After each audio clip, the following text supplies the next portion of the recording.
Dear students, welcome to our channel Study of Education and Training। आज हम लोग B.Ed first year course 5 understanding discipline and subject उसमें unit 4.4 के बारे में बात करने की कोशिश करेंगे, जिसमें लिखा हुआ है design of the curriculum and text book as need of the children. तो सबसे पहले इसमें दो चीज़ है, एक है करिकुलम का डिज़ाइन करना और एक है टेक्स्ट बुक का डिज़ाइन करना, पाठ्यक्रम का निर्माण करना और साथ ही साथ टेक्स्ट बुक को किस तरह से डिज़ाइन किया जाए। तो सबसे पहले हम बात करते हैं इसमें करिकुलम की। करिकुलम क्या है, पाठ्यक्रम क्या है, इनकी डिफिनेशन क्या है, इनके सिद्धांत क्या है और स्टेप्स क्या है करिकुलम की।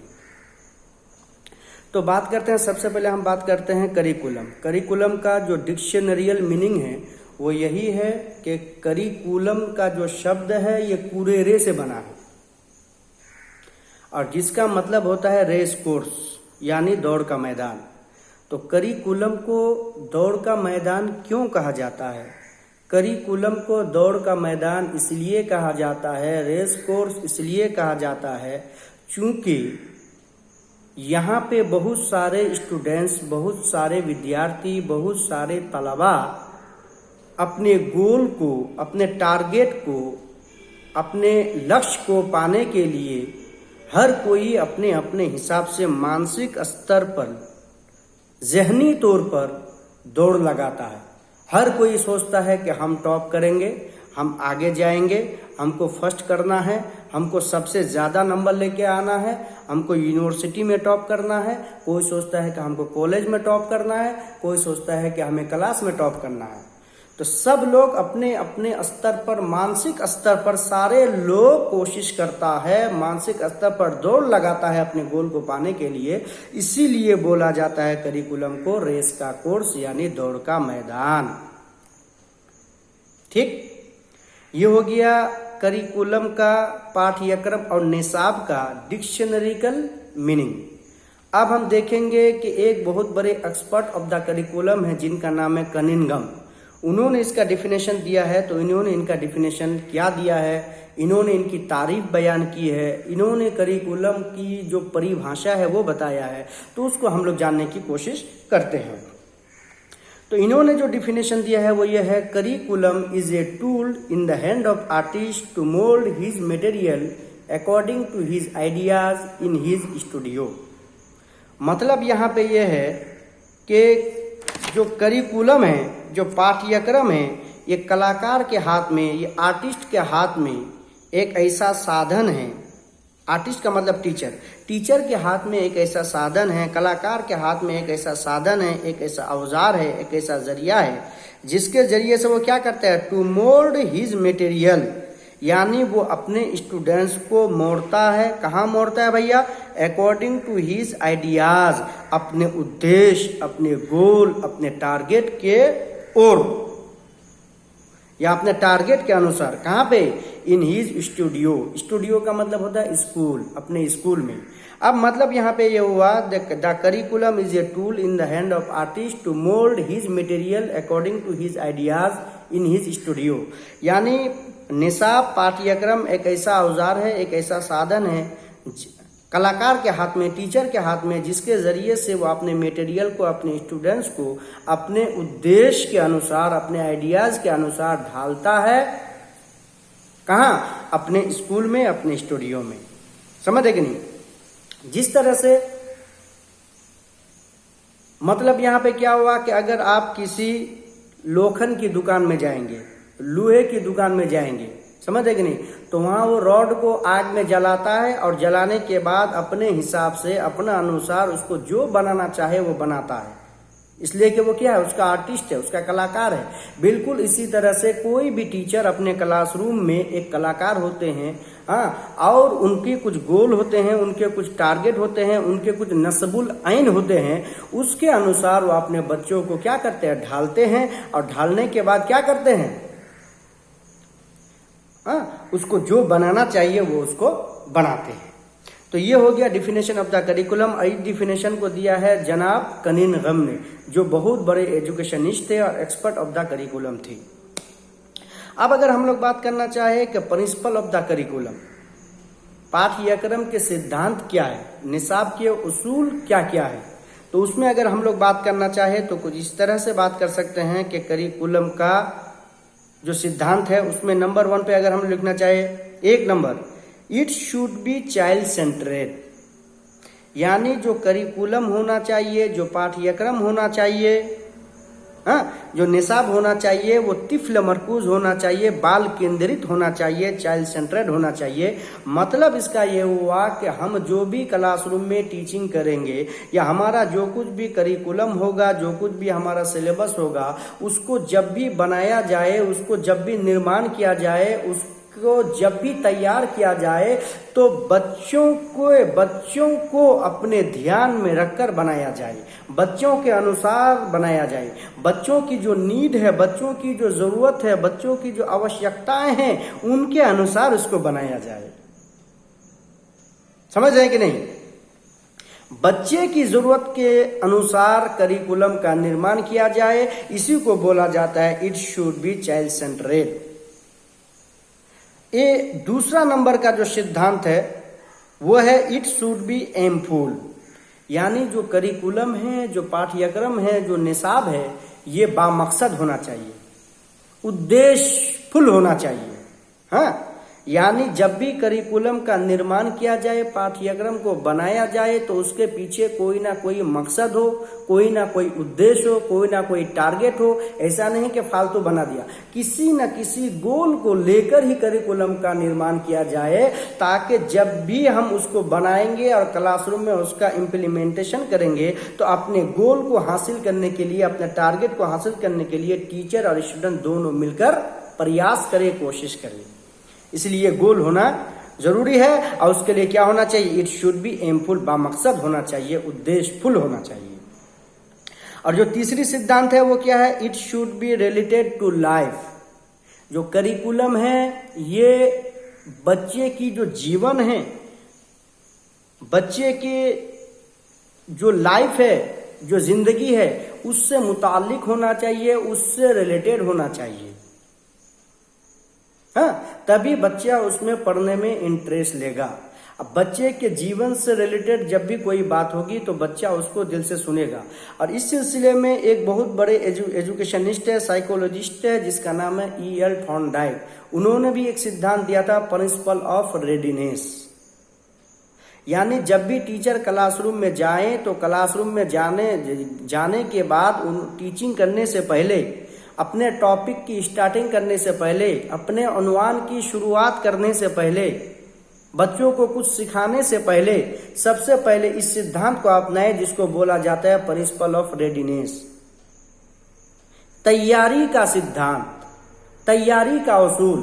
यानी इस वसूल को, इस सिद्धांत को अपनाए कि सबसे पहले बच्चे को अपने लेक्चर को सुनने के लिए तैयार करे, सबसे पहले बच्चे को माइंड को फ्रेश करे और बच्चे को माइंड को अपने लेक्चर को सुनने के लिए तैयार करे। जब तक बच्चे आपको सुनने के लिए तैयार नहीं होगा, तब तक आप बच्चे को सिखा नहीं सकते।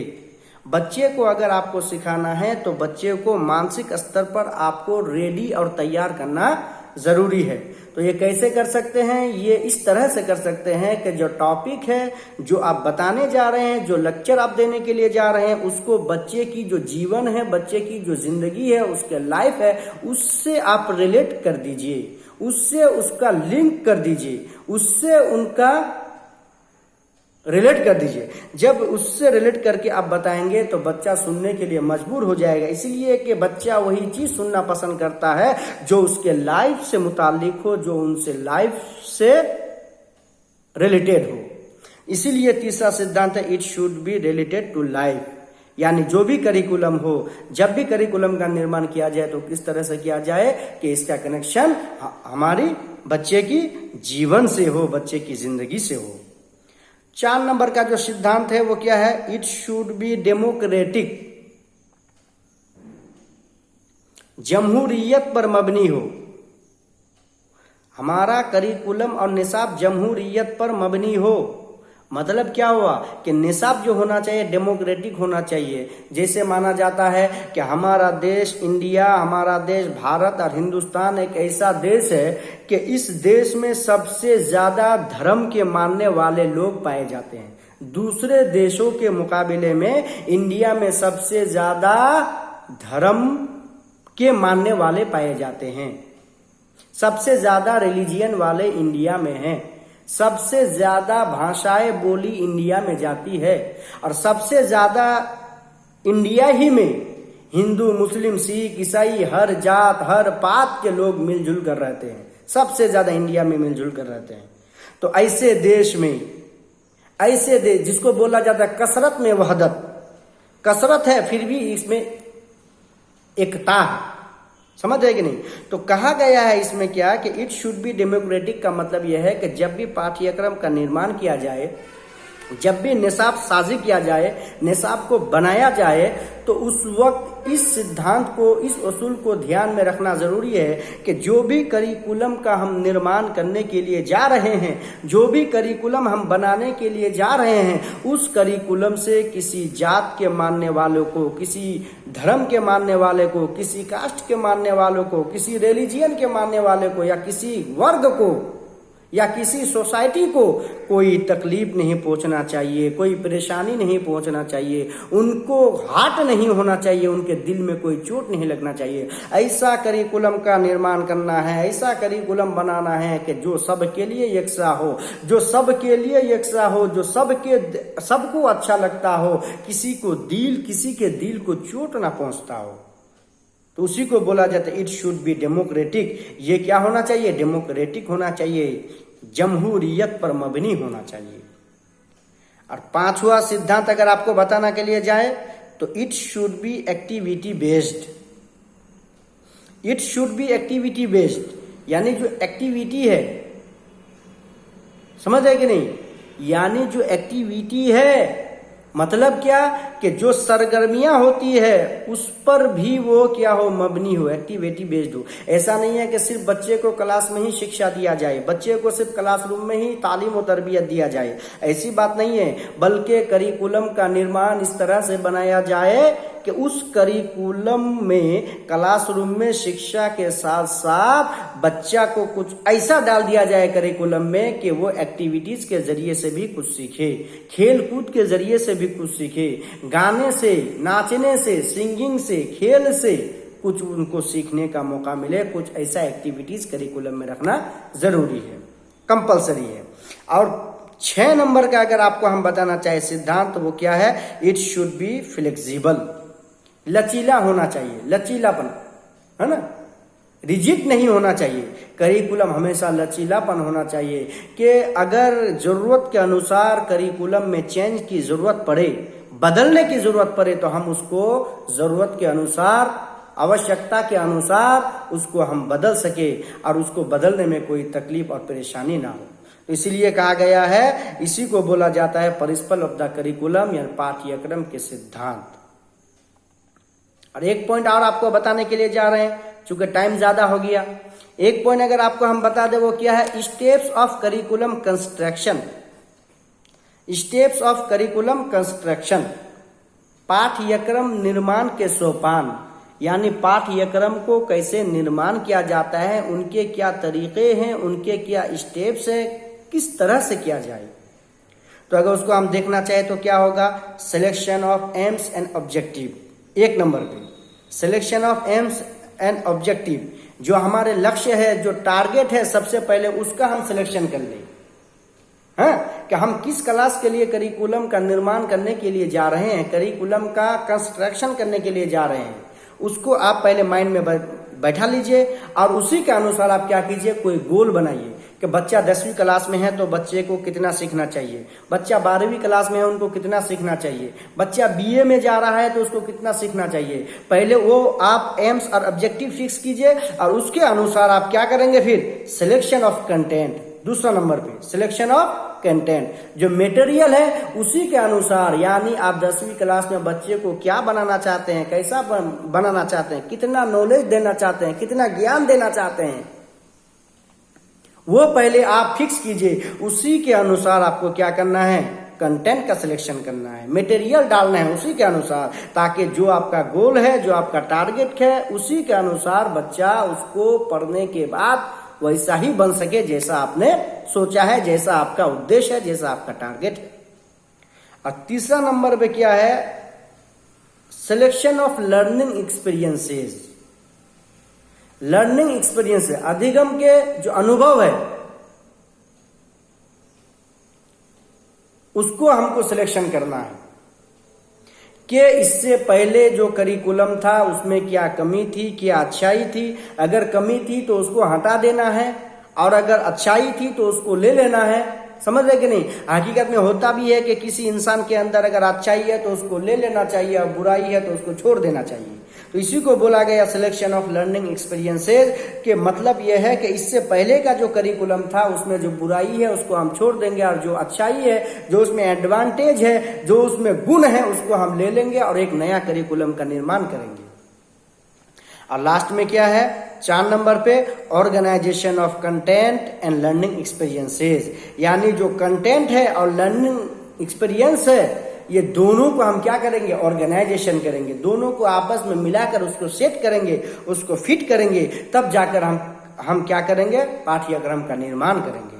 और पांचवा जो है पॉइंट, पांचवा पॉइंट है आपका क्या, इवेल्युएशन टेक्निक, यानी हम जो करिकुलम जैसा बना रहे हैं, जिस कदर बना रहे हैं, जिस तरह से पाठ्यक्रम का निर्माण कर रहे हैं, उसी तरह से उस पाठ्यक्रम को इवेल्युएशन करने का, जांच करने का टेक्निक भी होना चाहिए। ऐसा नहीं है कि करिकुलम एक ग्रेड का है और जांच करने का जो आपका टेक्निक है वो गलत है, या इसी तरह से ऐसा नहीं है कि आपका करिकुलम जो है ना वो गलत है लेकिन जो टेक्निक लगा रहे हैं वो 1 नंबर का है। ऐसा नहीं, बल्कि अगर 1 नंबर का आपका करिकुलम है, 1 नंबर का पाठ्यक्रम है, 1 नंबर का आपका निसाब है, तो आपका जो इवेल्युएशन टेक्निक है वो भी आपका क्या होना चाहिए, इवेल्युएशन का तरीका जो है वो भी आपका 1 नंबर का होना चाहिए, अच्छा होना चाहिए। तभी जाकर क्या होगा, जो करिकुलम का निर्माण करेंगे उसका सही से आप जांच कर पाएंगे, इवेल्युएशन कर पाएंगे। तो इसी को कहा गया है। इसी के साथ आज का क्लास हम खत्म करते हैं। और हम लोगों ने जो बात की इसमें सिर्फ 3 बात की। एक तो हमने डिफिनेशन ऑफ द करिकुलम की बात की, दूसरी बात जो हम लोगों ने की वो दूसरी बात हम लोगों ने जो की वो ये है कि प्रिंसिपल ऑफ द करिकुलम की बात की, और तीसरी बात जो हम लोगों ने की वो क्या, स्टेप्स ऑफ करिकुलम कंस्ट्रक्शन की बात की। उम्मीद है कि आप लोगों को अच्छे से समझ में आया होगा। और हमारा जो चैनल है study of education and training, please अगर आप लोगों को ये वीडियो अच्छा लगे तो please like and subscribe, like and subscribe.